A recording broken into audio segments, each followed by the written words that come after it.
4 মাস time আছে। 4 মাস থেকে 4.5 মাস টাইমের মধ্যে এই গাছগুলোকে তৈরি করতে হবে। এবার গাছগুলো তৈরি করার প্রসেসটা আমি একটু বলি। তো এইটা হচ্ছে চন্দ্রমল্লিকা, এটা তো একটা গাঁদা দেখতে পাচ্ছেন, এটা একটা চন্দ্রমল্লিকা। আর এই যে এটার কালারটা আগে ছিল গোলাপি, দেন সেটা সাদা হয়েছে, একটু কালারটা চেঞ্জ হয়েছে। 1 মাস হয়ে গেছে ফুলটা ফুটেছে, এটাও 1 মাস হয়ে গেছে ফুল ফুটেছে। এটা টাইমিংটা শেষের দিকে, এটা সাদা ছিল, আস্তে আস্তে কালারটা ফেড হয়ে যাচ্ছে।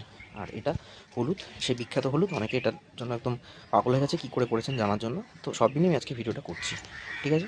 এটা হচ্ছে ডালিয়া, ঠিক আছে। ডালিয়ার হিসাবটা একটু দেখুন। ডালিয়ার এই যে এটাতে কুড়ি এসে গেছে, ঠিক আছে, এটাতে কুড়ি এসে গেছে। তো এর পাশে দেখুন অনেকগুলো ডাল বেরিয়েছে।